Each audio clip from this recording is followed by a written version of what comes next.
6 mois de l'élection présidentielle en Côte d'Ivoire, l'on reste toujours en attente d'une clarification sur une éventuelle candidature du président de la République, Alassane Ouattara, par ailleurs président du RHDP. Dans un communiqué en date du 3 avril 2025, la CAPCI, la Coalition pour l'alternance pacifique en Côte d'Ivoire, qui regroupe 25 partis politiques de l'opposition, a exprimé sa désapprobation vis-à-vis de cette hypothèse. Que traduit réellement cette prise de position? S'agit-il d'un choix de principe ou sinon de la peur, la crainte d'un adversaire redoutable? Le débat est lancé sur les antennes de l'Intelligent TV. Bonsoir et bienvenue.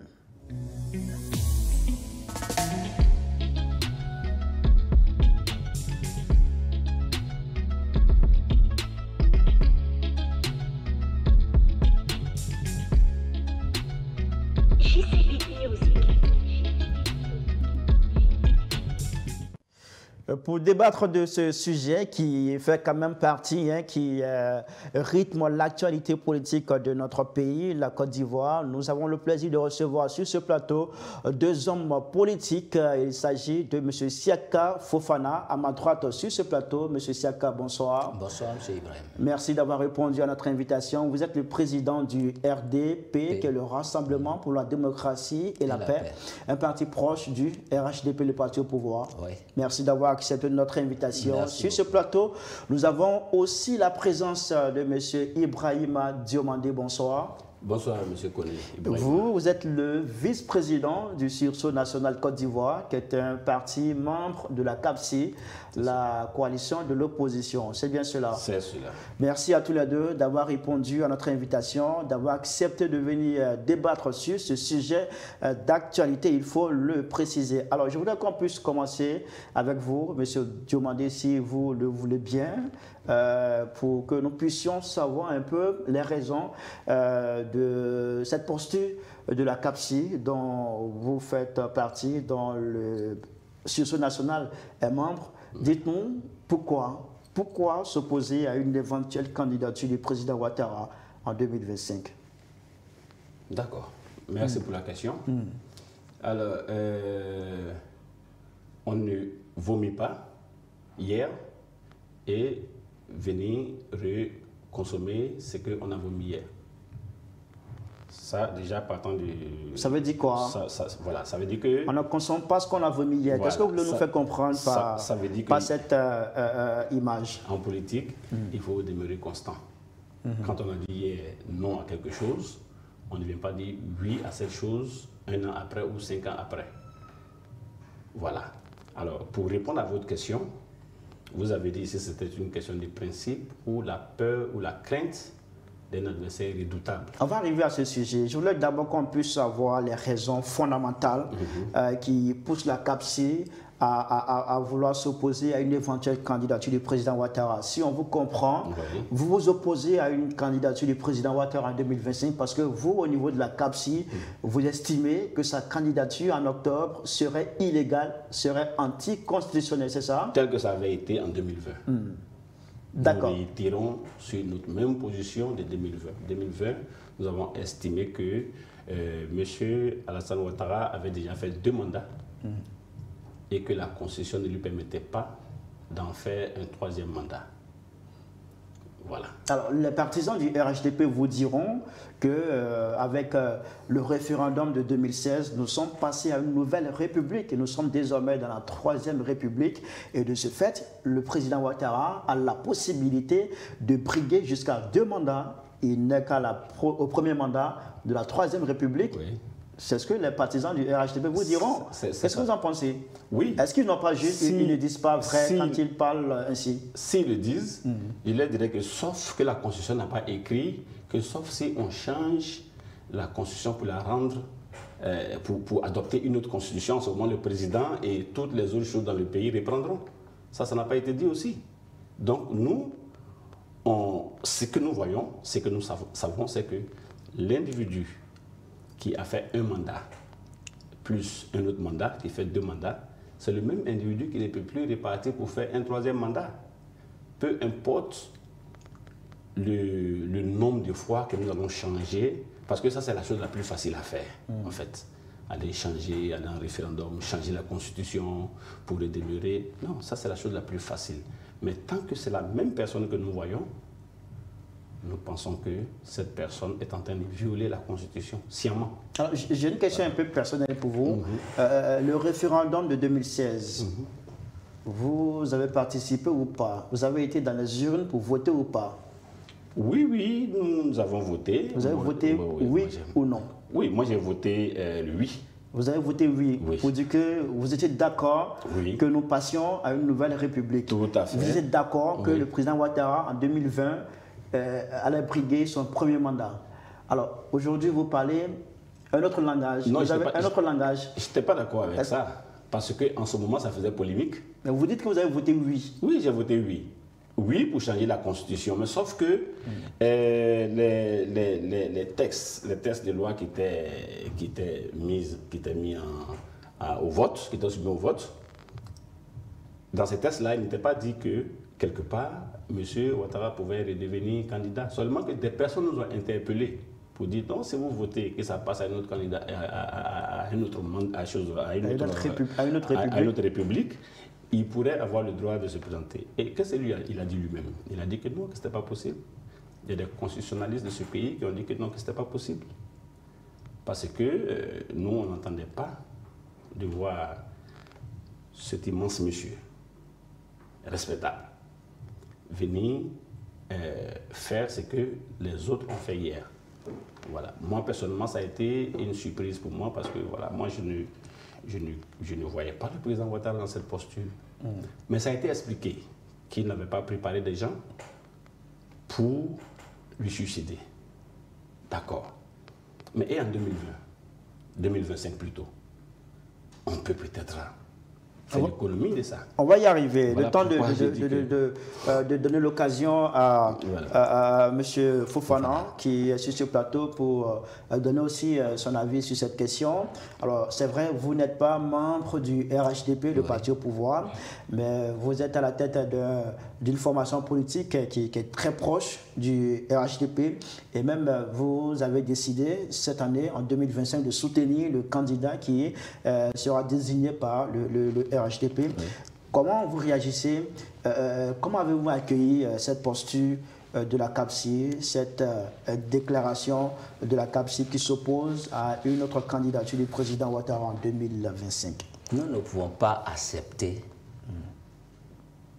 que d'autres formations politiques s'opposent à la candidature d'autres partis. C'est inacceptable. Alors, ces partis ne s'opposent pas pour s'opposer, ces partis s'opposent parce qu'ils estiment que le président Ouattara, au regard de la Constitution, n'a pas droit à un autre mandat. Le contraire. Quand on a allé faire la nouvelle Constitution, en ce moment, on a créé le Code. Le Code faisait 26 partis politiques. Je faisais partie. Ce jour-là, en son temps, on a demandé que tout le monde n'a qu'à voter le non à la nouvelle constitution. Parce qu'on savait qu'après cette nouvelle constitution, le président Alassane avait droit à 2 mandats. Et c'est ce qui leur a échappé. Et même le PDCI a voté le oui. Le PDCI a appelé à voter le oui. Lui-même, il le dit. Il a voté le oui. Mais quand tu dis le oui à la nouvelle constitution, c'est une nouvelle étape. Le président Ouattara a droit à 2 mandats. Et si même en 2026, qu'on fait une nouvelle constitution, mais il a droit encore à 2 autres mandats. C'est ce qu'ils doivent comprendre. Donc, pour vous, il y a une forme d'incohérence, d'inconstance dans la démarche des responsables politiques de l'opposition. Mais bien sûr, nous sommes tous de l'opposition, d'accord. Mais il ne faut pas être opposant parce qu'il faut être opposant. Peut-être qu'ils ont tous peur du monsieur. En voyant son bilan, celle qui a annoncé leur porte-parole, et ils ont passé ici. On les a vus pendant 10 ans. On a vu ce qu'ils ont fait. Ça nous a apporté quoi?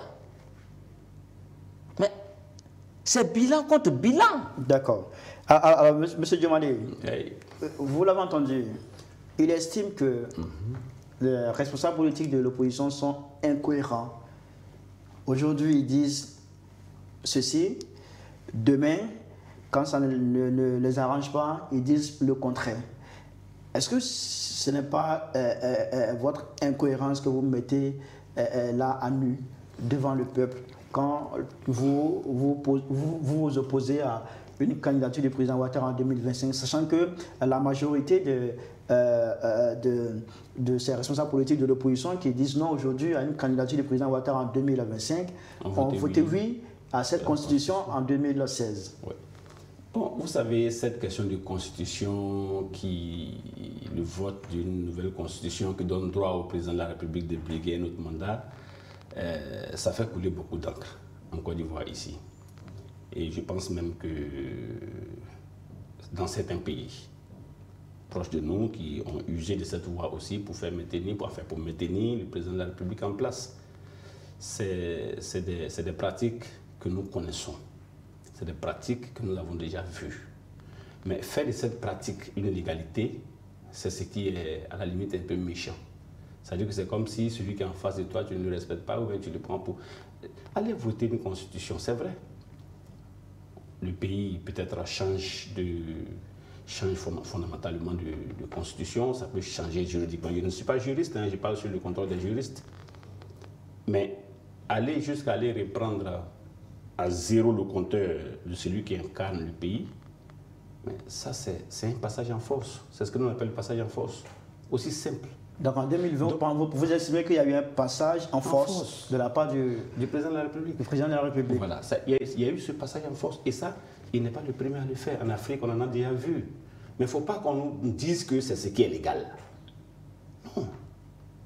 C'est ce qui n'est pas légal. Si c'était écrit quelque part que, bon voilà, écoutez, si vous changez, vous votez à tel article et qu'on passe à une autre république, le président de la République devra reprendre son mandat. Je suis sûr que les constitutions n'allaient pas être votées. Personne n'allait voter. Mais comme cela n'est pas dit, on nous montre des tests qui sont importants aux yeux du peuple. Allez-y voter pour changer ces tests-là. Et dès qu'on vote ça, quelqu'un se représente pour dire que bon, voilà, comme ça a été voté, on reprend 3-0. Libérer les prisonniers, refuser de payer les factures qui sont antérieures, répéter tout, ça veut dire que le pays est nouveau. Non, c'est pas bon. Il faut arrêter ça. Alors, à un moment donné, il faut qu'on arrête ça. Monsieur Fouvala, est-ce que pour vous, c'est ce que ça veut dire? Quand on passe à une nouvelle république, on doit libérer tous les prisonniers, on demande à ne pas payer. Vous avez dit quoi? Oui, ça dit qu'on reprend tout ce qui est... Je suis désolé. Tous les antérieurs, Je suis désolé. Je suis désolé. Quelqu'un qui a tué, s'il est en prison, parce qu'il y a une nouvelle république, il faut le libérer.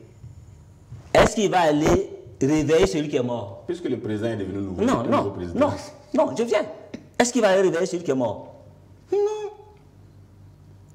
Ça, sa manière de penser, non, quand même, vous êtes quand même un grand monsieur. Mais non, c'est pas possible. Si on peut faire... Non, si on peut demander on n'a pas dit que... Si on peut demander au président... On ne dit pas... Tu as fait 0 mandat. Non, écoutez. Il n'est pas encore... Je viens. Une fois la nouvelle constitution est là, on dit que c'est une nouvelle république.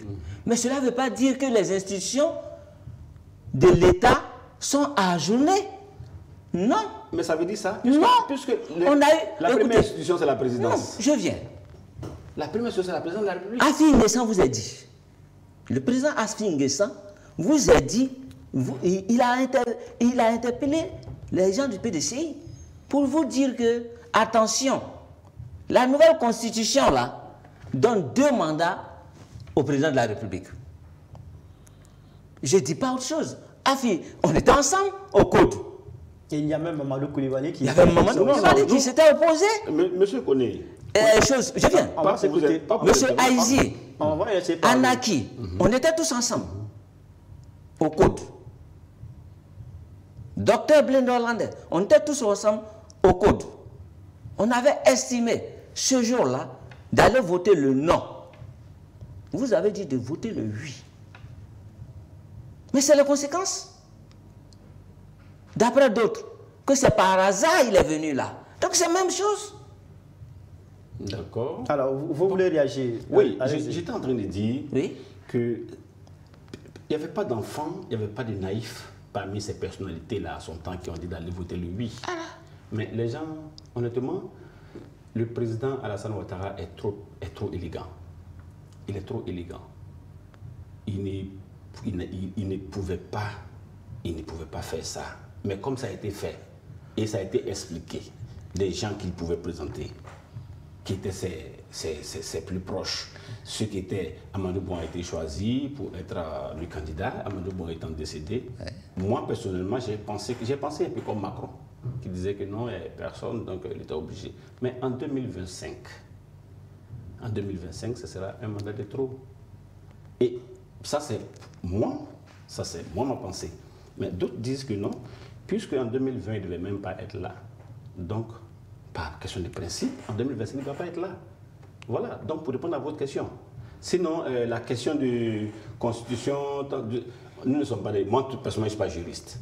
Donc, sur la question, moi, je suppose que aller voter une constitution, changer la République, et que cela rende le président encore candidat, les constitutionnalistes n'ont qu'à réécrire ça dedans. Ils n'ont qu'à écrire ça noir sur blanc. Si vous votez, si cette constitution change, le président qui est là doit reprendre ses mandats à zéro. Ils n'ont qu'à écrire. Comme ça, on va voir. Mais ce n'est pas écrit. Ce n'est pas écrit. Les gens, ils utilisent ça pour se mettre unis. Sinon, ce n'est pas écrit. Si c'était écrit, noir sur blanc, comme un test de loi, on allait le voir. Monsieur Fofana, est-ce que cette opposition de la CAPSI à une candidature du président Ouattara en 2025, est-ce que en réalité, ce n'est pas une reconnaissance de la force électorale du président Ouattara? Ils ont peur du président Alassane Ouattara. Selon le bilan du président Alassane Ouattara, l'opposition radicale a peur. Il faut qu'on se dise la vérité. Donc c'est plutôt une question de peur, c'est-à-dire que l'opposition, la CAPSI craint plutôt le président Ouattara, qui paraît comme un adversaire redoutable au regard de son bilan. Bien sûr, parce qu'actuellement, eux-mêmes, ils n'ont rien préparé. Ils n'ont rien préparé sur le terrain. Vous estimez que l'opposition n'est pas préparée? Rien. Même avec tout ce qu'on voit au niveau du PDCI, du PPACI. Depuis quand vous avez vu l'opposition en train de faire quelque chose à Daloa, par exemple, ou à Korogo? Une cérémonie. Qu'est-ce que vous voulez nous dire? Parce qu'on a vu le PDCI tenir des meetings à Soubré, à Gagnoua. On a vu le président Tidiane Thiam qui était allé au dîner pendant la période de l'enrôlement. Oui, il allait rendre visite. Il allait rendre visite. On se connaît entre nous en Côte d'Ivoire ici. Avec les bâches tendues partout. Ah oui, écoutez. D'accord. On sait ce qui se passe. Qu'est-ce qui se passe? Dites-nous. Qu'est-ce qui se passe? Dites-nous. C'est ce qui se passe. PPACI, PDCI, presque eux tous, ils se réunissent dans un coin pour dire ils présentent des bâches et c'est les mêmes militants qui quittent de partout. Il faut aller se retrouver là-bas. C'est-à-dire ceux qui sont à Abidjan là, ils prennent au moins 10 cars et se retrouvent à Korogo. Les mêmes. Est-ce que vous et le RHDP, vous n'en faites pas aussi? Si vous voulez, regardez à Abobo par exemple. Quand il y a une cérémonie à Abobo, aucun ne quitte à Ipougon, ni à Yamé. Vous êtes sûr de ce que vous dites? Bien sûr, puisque je fais partie. Est-ce que vous avez cette possibilité de savoir la provenance de bien sûr, tout un chacun, parce que nous envoyons les cas dans chaque quartier d'Abobo. D'accord, on vous a compris. Vous avez dit quelque chose qui m'intéresse beaucoup. Vous avez évoqué le manque de préparation de l'opposition. Oui. Vous pensez, vous estimez que l'opposition n'est pas véritablement préparée à aller à cette élection. C'est ce qui pourrait un peu expliquer, selon vous, la crainte, une forme de crainte que l'opposition ne veut pas faire savoir. C'est pourquoi elle demande, elle s'oppose à une candidature du président Ouattara en 2025. Comment vous répondez à cela? Il estime que l'opposition n'est pas préparée. Voilà pourquoi l'opposition ne veut pas que le président Ouattara se présente. Merci. Non, mais c'est pas ça. Monsieur Fofana ne peut pas prétendre connaître mieux l'opposition que l'opposition elle-même. L'opposition de Côte d'Ivoire, l'opposition qui fait face à M. Alassane Ouattara, est une opposition qui a une crainte, une seule crainte. N'est pas que M. Alassane Ouattara instrumentalise la justice pour invalider les candidatures de ses leaders. Ça, c'est la première crainte. C'est ce que vous soupçonnez? Oui, c'est ce que nous soupçonnons. Nous soupçonnons que... Quels sont les éléments, les indicateurs qui peuvent justifier, fonder ce soupçon? Écoutez, M. Ouattara a été opposant avant de devenir président. Quand il était opposant, les mêmes choses dont il a accusé les partis au pouvoir d'être en train d'instrumentaliser la justice contre lui, mais nous voyons presque les mêmes agissements de la justice. Aujourd'hui, quand tu vas écouter le PPACI, Gbagbo n'a pas son nom sur la liste. Et Gbagbo explique pourquoi son nom n'est pas sur la liste. On lui a donné une convocation à sa résidence d'Abidjan pendant qu'il était à La Haye. Et pour ça, il est jugé par contumace. Il a 20 ans. Donc c'est pour cela qu'il n'est pas candidat. Aussi simple. M. Laurent Gbagbo explique sa situation de cette façon. Tidiane Thiam, qui ne serait pas aujourd'hui ivoirien, il y a des tractations. Qu'est-ce que ça va devenir? Nous ne savons pas. La justice ne s'est pas encore prononcée. Mais nous craignons que les candidatures de ces leaders-là ne soient pas validées. Si ce n'est pas validé, si tel est le cas, si c'était ça, voici des situations que nous craignons, par exemple. Alors, sinon, si ce n'est pas ça, si c'est pour aller dans les urnes et s'exprimer dans les urnes, nous n'avons pas peur de quelqu'un. Il parle du bilan. Le bilan de M. Ouattara, il faut voir que c'est selon les personnes, c'est selon l'individu qui va juger le bilan bon ou pas bon. Ça, il faut qu'on comprenne cela. Quand tu vas voir quelqu'un qui est au chômage depuis 2014, 2013, 2012, il est au chômage jusqu'à aujourd'hui, mais lui n'a rien à faire avec tes routes et tes ponts. Tu as fait des hôpitaux, il n'a même pas d'argent à aller se soigner. Tu as fait des écoles, il ne peut même pas scolariser ses enfants. Et il y a combien de personnes qui sont en souffrance en Côte d'Ivoire? C'est ça. Quand on va faire les statistiques, de voir le taux de chômage en Côte d'Ivoire, cela répondrait à ceux qui sont d'accord avec le bilan. Parce que le bilan, c'est en fonction de ceux qui sont les grands utilisateurs et qui ont de l'empathie pour ce que tu as fait comme travail. Mais quand tu verras que dans ce pays donné, il y a plus de chômeurs, il y a plus de pauvres, il y a plus de gens qui ont vu leurs maisons détruites, tu vas parler du bilan devant eux en montrant des routes et des ponts? Mais j'ai dit non, on se trompe. Voici des gens qui trompent M. Ouattara. Parce qu'ils ont un peu d'argent pour payer des voitures, pour manger. Vous estimez qu'il fait partie de ces personnes qui sont en train de tromper tous ceux qui sont tous ceux qui sont d'accord avec le bilan, ils en ont pour leur compte. Ça c'est clair. Tous ceux qui sont d'accord avec le bilan sont bien d'accord avec ce qui se passe. Même l'IDH, je l'ai dit, c'est l'élément humain. On peut être d'accord avec le bilan en toute objectivité, pas forcément qu'on a des intérêts avec le parti au pouvoir. C'est possible aussi. L'objectivité, c'est en fonction de ce que toi-même tu es dans la société. C'est ce qui est objectif. Alors, si on vous comprend, le bilan du président Ouattara a des insuffisances, des limites.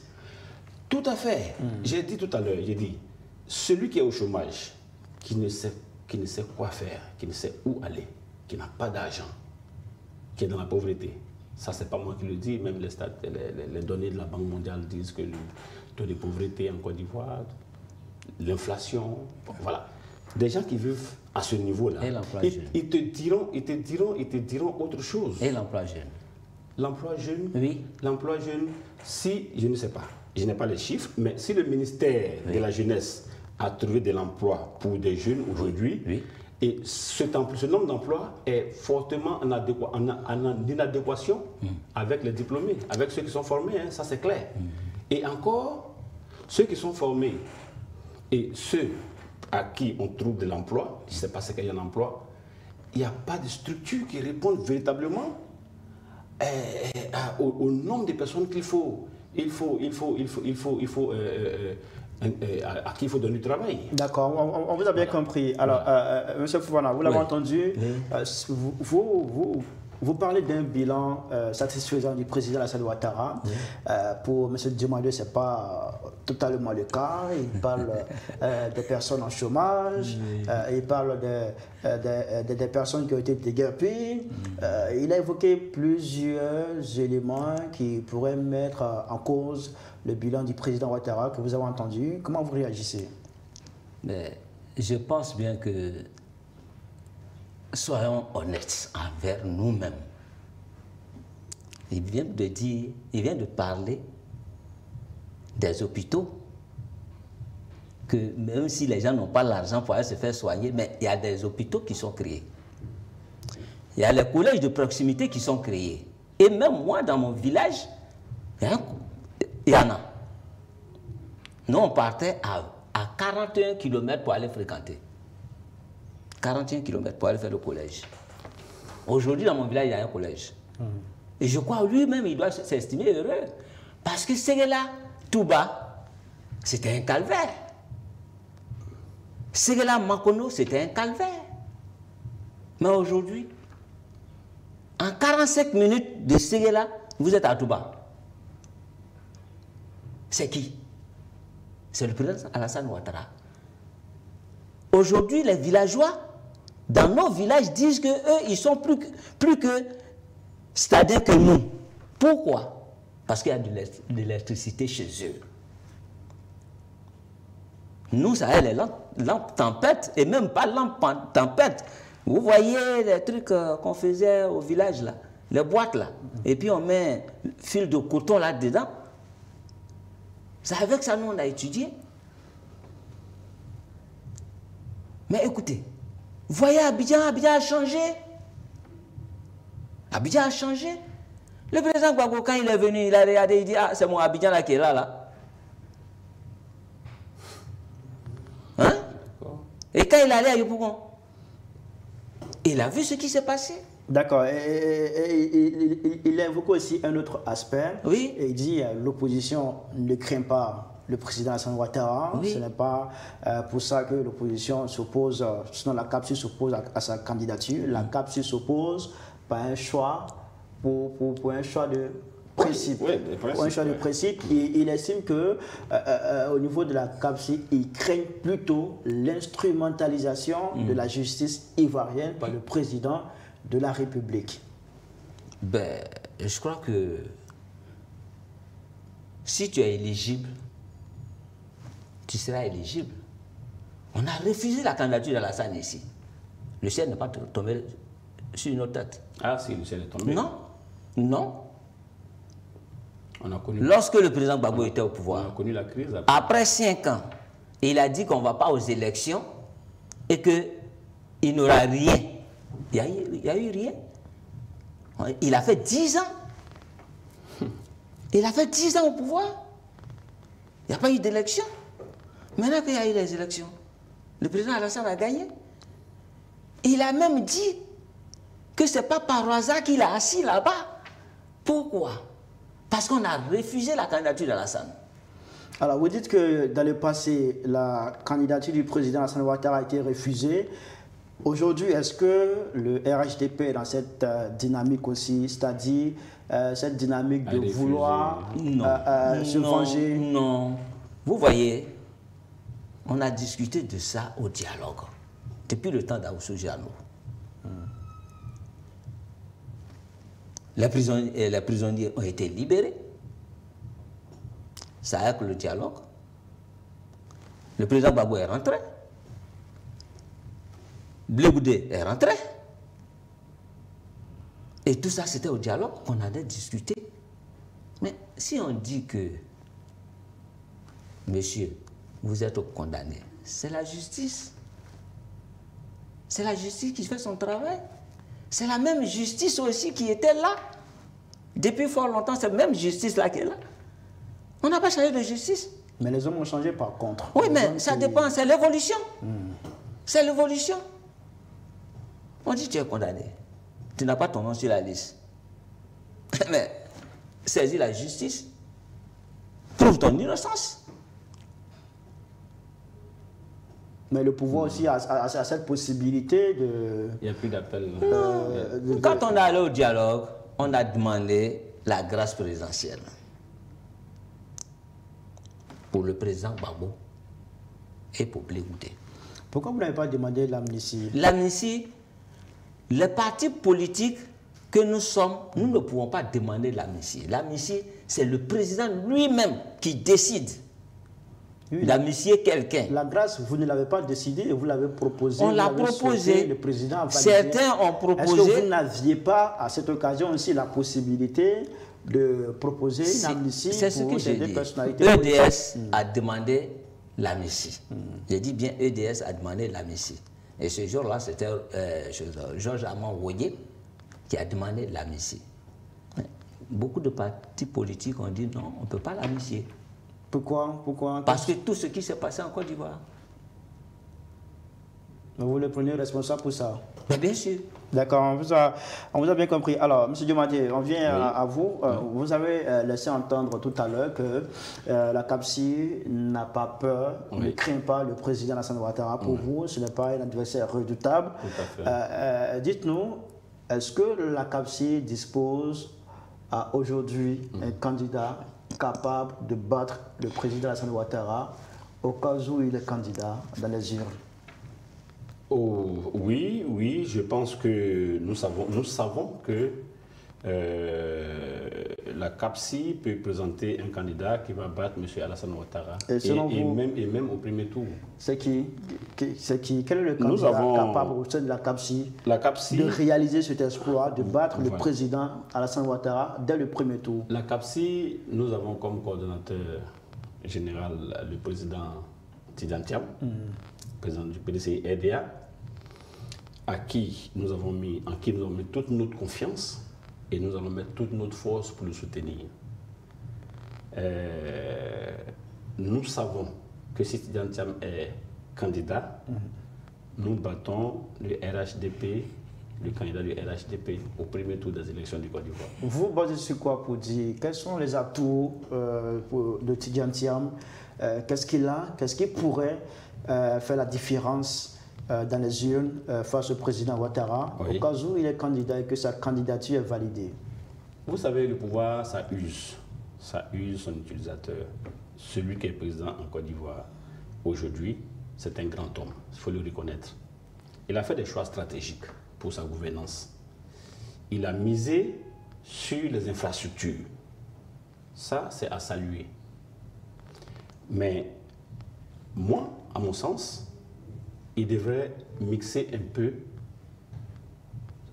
sa vision. C'est-à-dire un peu d'infrastructure, un peu d'économie sociale. Un peu d'économie sociale. C'est-à-dire que le social a été délaissé au profit. Le social a été délaissé au profit des infrastructures. Alors, donc du coup, j'ai l'impression que vous ne répondez pas à ma question. Oui. Ma question, elle est claire. Vous dites, Thiam, ce candidat... C'est pour répondre à votre question que dont dispose la CAPSI pour battre le président Ouattara. Il y a une ressource humaine là, qui n'est pas forcément PDCI, mais qui attend le changement. C'est vers ça que je partais dans mon exposé. Voilà. Donc, c'est cette population qui a attendu d'être écoutée, d'être pris en compte par la gestion de M. Ouattara. Cela n'a pas été fait. Et cette population, c'est elle qui représente la majorité en Côte d'Ivoire. Et elle, là, aujourd'hui, elle aspire à un changement. Elle dit, oui, c'est vrai, nous avons vu les ponts. Oui, c'est vrai, nous avons vu les routes. Nous n'avons pas de voitures pour rouler sur les ponts, on n'a pas de voitures pour rouler sur les routes. On a vu les hôpitaux, mais on n'arrive même pas à se soigner parce qu'on n'a pas d'argent. Nous avons vu les écoles, on n'a pas d'argent pour mettre nos enfants à l'école parce que quand tu n'as pas d'argent, tu n'as pas d'argent. Aussi simple.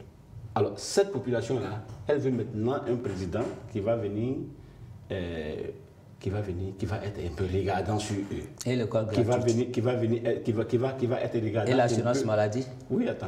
On va laisser finir. Qui va être regardant un peu sur leur pouvoir d'achat.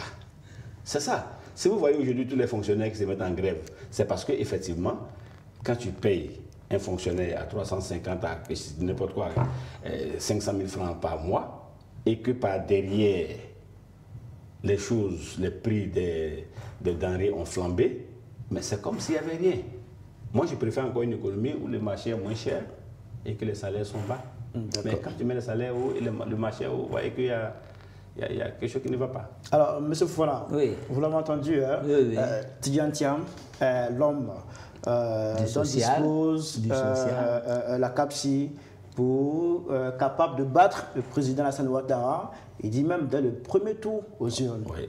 Est-ce que vous voyez en Tidjane Thiam, président actuel du PDCI, coordonnateur principal de la CAPSI, est-ce que vous voyez en lui cette capacité de battre le président Alassane Ouattara dans les urnes? Le rêve est permis. Le rêve, là, c'est permis. Tu peux rêver que tu es aux États-Unis. Mais en vérité, là, tu sais que c'est zéro. Tu ne peux pas. Et je lui dis, je lance le défi qu'au premier tour, le RHDP va battre tout candidat qui va se présenter devant nous. Mais pourquoi vous pensez que Tidjane Thiam n'est pas capable? On dit de lui qu'il a un bon réseau. Qui le connaît? En Côte d'Ivoire ici. Qui le connaît? Dans mon village là, fin fond du Betogo là, qui le connaît? À Worofla là, qui le connaît? À Kani là, qui connaît Tidjane? Mais vous le connaissez? Je l'ai connu parce que je suis président de parti et j'ai été invité à son congrès. J'étais invité d'honneur.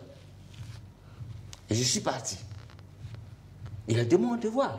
En tant que président de parti, j'ai été invité et je suis parti. C'est ce jour que vous avez connu Tidjane Et c'est Thiam. ce jour-là que moi j'ai connu Thiam.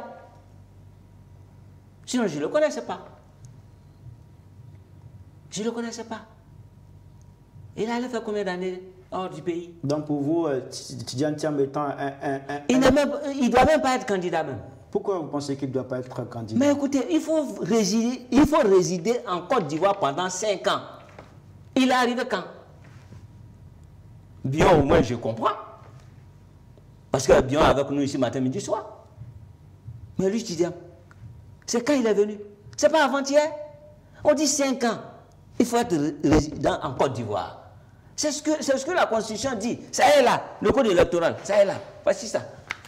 Il faut résider pendant 5 ans en Côte d'Ivoire avant d'être candidat au présidentiel. Quelqu'un qui est arrivé 1 an. Vous vous souvenez, son grand frère lui a dit que tu veux être candidat au présidentiel, il faut venir parce qu'on ne te connaît pas. Le gouverneur, c'est lui, on connaissait. Mais quand on a dit ouais, qu'il y a Thiam qui veut être candidat, non, on croyait que c'était le gouverneur. On dit non, c'est Tidjane Thiam. On ne le connaît pas. Politiquement, on ne le connaît pas. Et puis, quand je vous parle du social, écoutez, les filets sociaux là, c'est pourquoi 36 000 chaque 3 mois qu'on donne aux pauvres pendant 3 ans. 36 000 chaque trimestre. Chaque trimestre. Mais c'est ce que j'ai dit, 3 mois. Chaque trimestre. 36 000. Mais il y a d'autres qui se sont sortis dans ça. Parce que oui, mais il y a une dame, elle a ouvertement dit, elle cherchait 10 000 francs pour faire un loco. 10 000. Elle n'avait pas. Quand elle a perçu ces 36 000 là, elle allait payer banane, huile pour faire un loco. Aujourd'hui là, elle a un salon de coiffure. Il y en a combien comme ça? Ben, au moins, il y en a. Au moins, il y en a. Il y en a qui prennent pour bouffer directement. Il y en a qui investissent. Bon, d'accord, ok. Peut-être, vous dites que peut-être moi-même que j'ai l'argent, c'est à cause de ça, je roule dans les grosses voitures. Peut-être toi-même, tu as une grosse cylindre plus que moi. Puisque moi, j'ai une petite voiture.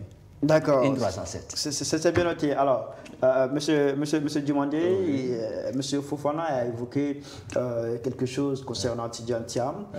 Il prend le contre-pied de ce que vous dites. Il estime que Thiam n'a aucune chance de battre le président Alassane Ouattara en 2025 parce qu'il est inconnu en Côte d'Ivoire. Il a passé plusieurs années hors de la Côte d'Ivoire. Et au-delà de ça, il estime aussi que Tidiane Thiam n'est même pas éligible parce qu'il, depuis très longtemps, il ne vit pas en Côte d'Ivoire. Ok, oui, je l'ai écouté. J'ai écouté M. Fofana s'exprimer. Il a dit, d'entame, il a dit que le rêve est permis. Moi, je peux lui demander aussi de continuer de rêver. Parce que, vous savez... De vous dire alors, qui est en train de rêver? C'est lui qui rêve. Bon, d'accord, donc c'est lui qui rêve. Bon, d'accord, donc vous voyez que M. Tidiane Thiam, le PDCI et tous les autres partis qui gravitent autour du PDCI, qui sont dans la CAPCI aujourd'hui, nous avons lu entre les lignes, nous avons lu ce qu'il a lu. Tidiane Thiam devait résider 5 ans, tout ce que la Constitution dont dispose, nous savons tout ça.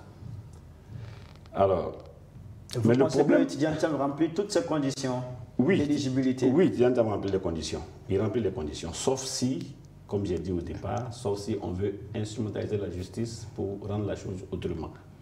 Mais là... Il estime qu'il n'est pas connu aussi. Qu'il n'est pas connu dans... Quand tu vas dire que Tidiane Thiam n'est pas connu, ce Tidiane Thiam-là, quand tu vas dire qu'il n'est pas connu, c'est que toi, tu as vécu ailleurs. C'est que tu as vécu ailleurs. Tu n'étais pas en Côte d'Ivoire ici. Ce jeune, Tidiane Thiam est mon aîné de 2 ans, je crois, 2-3 ans, je crois. Ce jeune que nous avons vu un jour au journal de 20h, qui venait d'avoir le concours de Polytechnique, donc les X, c'est lui qui est là. Toute la Côte d'Ivoire est studentine d'alors, a ça encore en mémoire. C'est ce Tidiane Thiam qui est là, qui venait d'avoir le concours de Paris-Palaiso X. C'est lui qui est là. Qui allait faire 18 ans hors du pays. Non, déjà, c'est pour dire que depuis son enfance, c'était déjà quelqu'un qui était remarquable. Il venait d'avoir un concours, un très grand concours. Je crois qu'il était le premier ou certainement. Il n'y avait pas assez d'Ivoiriens qui étaient encore passés dans cette école. Il était là. Si tu ne connais pas Tidiane Thiam, tu ne connais pas Oufou-Boigny. Si tu ne connais pas Tidiane Thiam, tu ne connais pas son père Amadou Thiam. Ministre de l'Information. Mais est-ce que les 23 ans qu'il a fait hors de la Côte d'Ivoire n'ont pas poussé certaines personnes à l'oublier? Oui, on peut le dire, mais vous savez que quand on travaille à l'étranger, les documents là, je ne sais pas, j'ai vu quelque chose où le président Ouattara était au FMI. Et avant d'engager son contrat au FMI, on a fait signer quelque chose à M. Bédier pour accepter que Ouattara serait un Ivoirien. Donc il y a des choses comme ça qui font que la mission que tu assumes là-bas devient une mission reconnue par l'État. Je n'en sais rien. Mais si je dis au PDCI aujourd'hui, on dit que c'est Tidiane Thiam qui est le candidat, cela voudrait dire que le PDCI a pris connaissance de tout ce qui peut, tout ce qui pourrait rentrer dans la balance pour lui ou contre lui. Donc, à ce niveau, je pense qu'on doit laisser la justice faire le travail. D'accord. Alors, mais on doit qu'on laisse la justice faire le travail. D'accord. Pas des mains noires derrière la justice. Alors, M. Fofana, si le président Ouattara n'était pas candidat en octobre 2025, est-ce que le RHDP a d'autres figures crédibles à présenter? Mais bien sûr. Celui qui présente là, on va voter pour lui. Celui que le président Alassane Ouattara va présenter là, on va voter pour lui. Qui le président Ouattara peut-il présenter s'il n'est pas candidat? Ben, il y a beaucoup de candidats. Lui-même, il a déjà dit qu'il a au moins une demi-douzaine. Seulement quand on ne sait pas qui fait partie de cette demi-douzaine. Voilà. Est-ce que vous, il y a des personnalités... Il y a le vice-président Meïné qui est là. Il y a Patrick Hachi qui est là. Il y a Ténébrement qui est là. Mais ils sont tous... même Bitoué est là. Mais ils sont tous éligibles. Et ils sont là avec nous. S'ils nous montrent quelqu'un, on sait que ce monsieur qu'il va présenter là va le suivre. Il va suivre tout ce qu'il va demander de faire. Donc, nous, on n'a pas de problème avec ça. On n'a pas de problème avec ça. D'accord. D'accord. Alors, monsieur Diomandé, oui. Est-ce que vous adhérez à cet avis selon lequel le RHDP dispose des personnalités capables de porter son étendard à la présidentielle en 2025? Parce qu'on entend beaucoup au niveau de l'opposition qui dit qu'au RHDP, à part le président Alassane Ouattara, il n'y a personne d'autre pour défendre le RHDP. Mais c'est ça qui est la vérité. C'est ce qui est la vérité. Quand M. Ouattara vient dire qu'il y a une demi-douzaine, nous, on ne croit pas à ça. Parce que, avant 2020, avant l'élection de 2020, il nous avait déjà présenté quelqu'un. Et lui-même, en tant que président, il serait fatigué. Il nous a présenté Amadou Bon Coulibaly, qui devrait le remplacer. Quand on envoie son remplaçant, ça veut dire qu'on est fatigué. Pas forcément. Si, ça veut dire qu'on trouve mieux de laisser la place. Pour une raison ou pour une autre, ça peut être fatigue, ça peut être question de trucs et tout. Mais il nous a présenté Amadou Bon comme celui-là même qui devait lui succéder. Malheureusement, Amadou Bon étant décédé. Donc, dans la foulée, on ne pouvait pas dire qu'il devait trouver quelqu'un rapidement, même si certains partis politiques fonctionneraient comme ça. C'est-à-dire qu'il y a plan A, plan B, plan C, etc. etc. Mais à leur niveau, malheureusement, il y avait seulement que le plan A. Donc, Amadou Bon Coulibaly étant décédé, il fallait que ce soit lui-même. Mais il a eu encore 5 ans pour avoir un autre Amadou, ou alors 2 autres Amadou, parce qu'il faut dire quoi, pour ne pas que le cas Amadou arrive, il fallait préparer encore 2 autres personnes.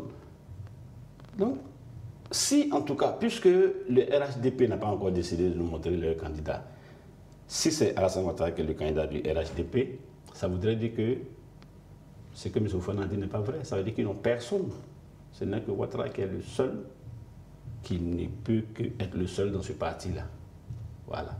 Il a même quand même cité des personnalités comme l'ex-premier ministre Patrick Achille. Mais qui les envoie? Avec Meïlé. Le vice-président. Qui les envoie? Qui les envoie? Le ministre d'État. Il n'a pas cité Amadou Bon, il n'a pas cité Amadou Bon en ce temps. Il est venu présenter Amadou Bon au cours d'un congrès. Il est venu présenter, bon, c'est lui qui va être... Il a même pas, c'est pas lui qui l'a désigné.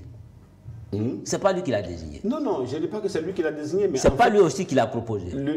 J'étais là. L'assise qui a eu lieu, c'est le président Ahmed Bakayoko, le ministre d'État Ahmed Bakayoko qui a proposé Amadou Bon. Et c'est ainsi, Mabry a refusé de se lever parce que lui, il disait qu'il était présidentiable. Non, c'est pas vrai. Mais bien sûr. Ce que le doyen dit n'est pas vrai. J'étais là. J'étais là. Le RHDP a dit en ce moment... J'étais à l'Ivoire. Non, peu importe si vous étiez là-bas ou pas, mais moi, c'est pas ça. Je pense que la raison pour laquelle même Mabry est sorti de RHDP, elle dit qu'on aurait pu aller à un primaire pour trouver un candidat. Mais il a refusé de se lever, non? Non, attendez. Et le fait que le primaire n'ait pas eu lieu, il semblerait que Amadou Bon a été imposé. Mais ce n'est pas Ahmed Bakayoko qui peut imposer Amadou Bon. Il n'a pas imposé, je dis qu'il a proposé. Il a proposé. Il a proposé. Bon, d'accord, de toute façon. Alors, monsieur, nous sommes à la fin de ce débat. On va faire un dernier tour de table avant de se dire au revoir. D'accord. On commence avec vous. Oui. Votre conclusion.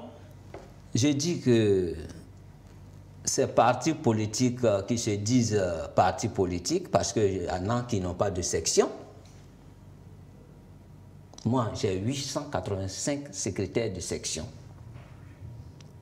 On a vu le code ici qui disait qu'ils ont des sections, mais quand on dit de faire sortir les gens, ils ne peuvent même pas faire sortir 10 personnes. Ça veut dire que ces partis dont on parle là, c'est le nom. Et je lui lance encore le défi pour dire que 2025 là, le RHDP là, il va prendre au premier tour. Je lui dis ça.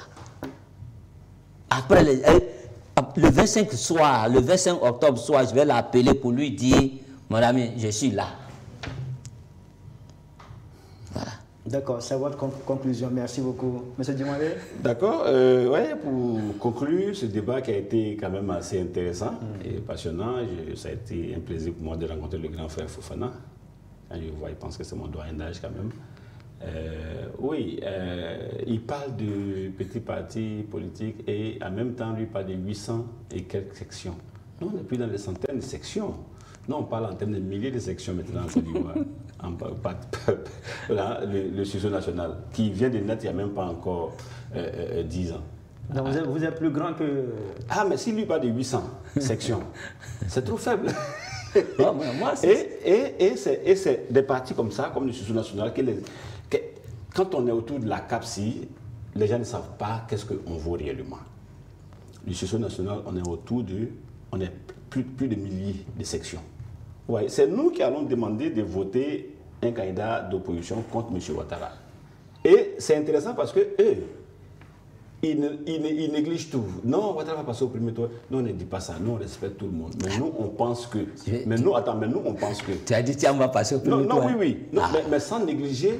Le président Ouattara, je ne néglige pas. D'accord, voilà. Merci beaucoup. Mais on va passer au premier tour. Merci beaucoup à vous, monsieur Ibrahima Djimandé, vice-président du Sursaut national Côte d'Ivoire, un parti membre de la CAPSI, la coalition pour l'alternance pacifique en Côte d'Ivoire. Merci beaucoup à vous aussi, Siaka Fofana, président du RDP, le Rassemblement pour la démocratie et la paix. Merci à tous les deux d'avoir été sur ce plateau pour que nous puissions débattre sur ce sujet qui fait aussi l'actualité politique en Côte d'Ivoire. Merci de nous avoir suivis. À très bientôt sur nos antennes. Au revoir.